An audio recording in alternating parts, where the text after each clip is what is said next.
নমস্কার বন্ধুরা, প্রতিমা রান্নাঘরে সব বন্ধুদেরকে স্বাগত জানিয়ে শুরু করছি আজকের রেসিপি।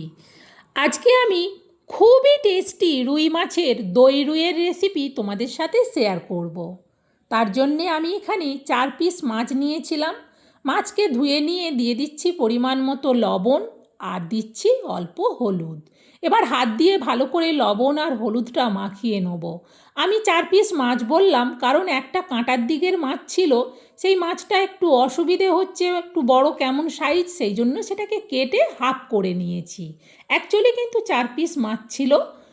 এবার এই মাছটাকে ভালো করে লবণ হলুদ মাখিয়ে দিয়ে এটাকে কিন্তু একটু ঢেকে রেখে দেবো। ঢেকে রেখে দিলে এর মধ্যে বেশ ভালোভাবে লবণটা মাছের মধ্যে হয়ে যাবে। চলো, মাছে লবণ হলুদ মাখানো হয়ে গেছে, এখন এটা ঢেকে রেখে দিচ্ছি মিনিট 5 জন্য। একেবারে ঘড়ি ধরে 5 মিনিট বাদে আমি মাছের ঢাকনাটা সরাচ্ছি।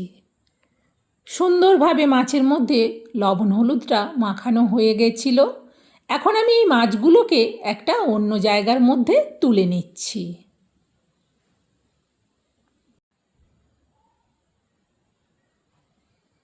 এই মাছের জন্যে নিয়ে নিচ্ছি আমি 200 গ্রাম টক দই।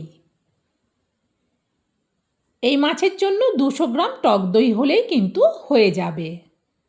এবার ভালো করে এই দইটা আমি মাছের মধ্যে মাখিয়ে নেব।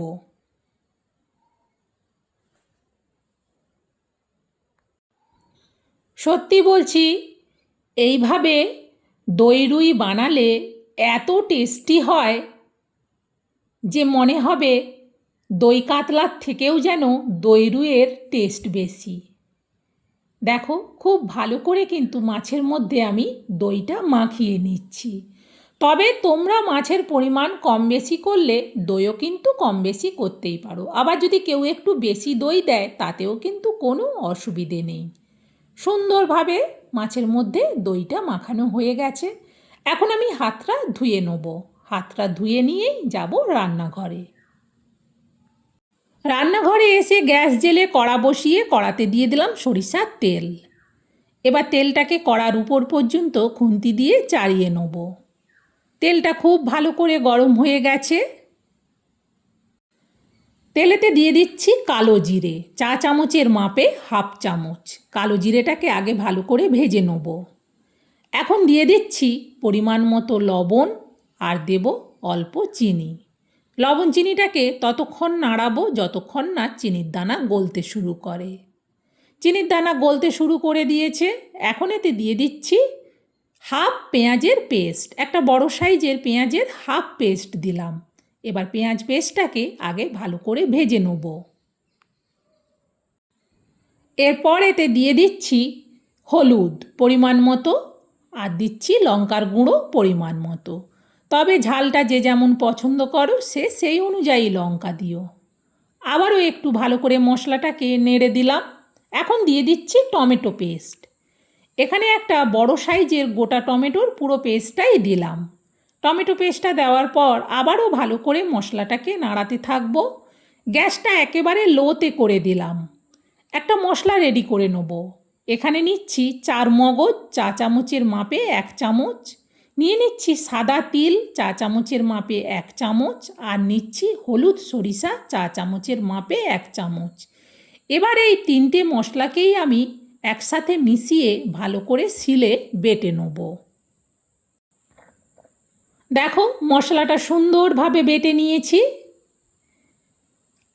আজকের দই রুইটা কিন্তু আমি এইভাবেই বানাবো, দুর্দান্ত টেস্টি।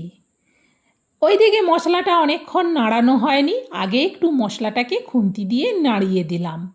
এবার দিয়ে দেবো যে মশলাটা শিলে বানালাম ওইটা। পুরো মশলাটা হাত দিয়ে পরিষ্কার করে কড়ার মধ্যে দেওয়ার পর এবার ভালো করে মশলাটাকে তেলের মধ্যে মিশিয়ে কষাতে থাকবো। এই মশলাটা যখন ভাজা হবে এর থেকে কিন্তু একটা সুন্দর সেন্ট বেরোবে, তখন বোঝা যাবে যে মশলাটা কষানো হয়ে গেছে। সাধারণত দই কাতলা বানাতে গরম মশলার ব্যবহার হয়। এই দই রুইয়েতে কিন্তু আমি গরম মশলা দেব না। দেখো, সুন্দরভাবে মশলার থেকে তেল ছেড়ে দিয়েছে। এখন এতে দিয়ে দেবো দই মাখানো রুই মাছ। সব মাছগুলো দিয়ে দিলাম। সব মাছগুলো দেওয়ার পর এবার কিন্তু মাছগুলোকেও মশলার সাথে মিশিয়ে কিছুক্ষণ কষিয়ে নেব। এতে করে কিন্তু একটা মাছও কিন্তু ভেঙে যাবে না, কারণ মাছগুলো তো এখন কাঁচা আছে। আমি চিমটা দিয়ে কড়াটাকে ধরলাম, ধরে কিন্তু বেশ ভালো করে মাছগুলোকে উল্টে পাল্টে নাড়াচাড়া করে কষিয়ে নিচ্ছি। দেখো কতটা সুন্দরভাবে মশলার থেকে তেল ছেড়ে দিয়েছে। পুরো দইটা পরিষ্কার করে দিয়ে দিলাম। তারপর এই জায়গাটা ধুয়েই দিয়ে দেবো জল, পরিমাণ মতো জল দেব, কারণ এই রেসিপিটা আমি খুব বেশি ঝোল বানাবো না, সেই জন্যে একটু দেখে জলটা দিতে হবে। তবে তোমরা চাইলে একটু ঝোল রাখতে চাইলে জল বেশি দিও, তবে এই রেসিপিটাতে ততটা ঝোল রাখলে ভালো লাগবে না। আরও একটুখানি জল দিলাম। এবার এটা ঢেকে দিয়ে গ্যাসটা বাড়িয়ে দেবো। তরকারিটা ফুটে উঠছিল, বাইর থেকে আওয়াজ হচ্ছে, সেই জন্য কড়ার ঢাকনাটা খুলছি। দেখো সুন্দরভাবে মাছের রেসিপিটা ফুটছে। খুন্তি দিয়ে আস্তে করে একটু তরকারিটাকে নাড়িয়ে দেখে নিলাম। দেখে নিয়ে মাছগুলোকে একটু ভালো করে উল্টে পাল্টে দিলাম। আবারও এটা ঢেকে দেবো। গ্যাসটা কিন্তু এবার কমিয়ে দেবো। মিনিট তিনেকের মতো বাদে আবারও আমি কড়ার ঢাকনাটা সরাচ্ছি। দেখো কতটা সুন্দর হচ্ছে। এখন দিয়ে দেবো বেশ কিছুটা কাঁচা লঙ্কা, মাঝখান থেকে হাফ করে কেটে দিয়েছি। ওই যে বললাম, ঝাল যে যেমন পছন্দ করো সে সেই অনুযায়ী দিও, তবে এই রেসিপিটাতে একটু ঝাল ঝাল টকটক হলে খেতে কিন্তু বেশ ভালো লাগে। লঙ্কাটা দেওয়ার পর আবারও এটা ঢেকে দিচ্ছি। বেশি না, মিনিট দুয়েকের মতো বাদেই আবারও কড়ার ঢাকনাটা সরাচ্ছি। শুধু দেখো তরকারির লুকটা কতটা সুন্দর। সত্যিই বলছি, এইভাবে দই রুই বানালে স্বাদ মুখে লেগে থাকবে। একবার শুধু বানিয়ে দেখো। খুন্তি দিয়ে ভালো করে নাড়িয়ে দেখে নিলাম। এবার এতে যেটুকু কারি আছে এই অবস্থাতেই নাবিয়ে নেব, না হলে কারিটা আরও শুকিয়ে যাবে, তখন কিন্তু ভাতে মেখে খেতে অসুবিধে হবে। চলো এটা নাবিয়ে নিই। পুরো রেসিপিটা এই স্টিলের বড় বাটিটার মধ্যে ঢেলে নিচ্ছি। বন্ধুরা সত্যিই বলছি, এইভাবে দই রুই বানালে স্বাদ মুখে লেগে থাকবে। আর এটা যখনই বানিয়ে খাবে তখনই বিশ্বাস হবে। একবার শুধু মাছের রেসিপির লুকটা দেখো। সত্যিই বলছি বন্ধুরা, দুর্দান্ত টেস্টি একটা রেসিপি।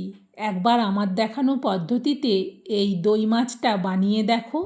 রুই মাছ দিয়েও যে এত টেস্টি দই মাছ হয়, না বানিয়ে খেলে না বিশ্বাসই হবে না।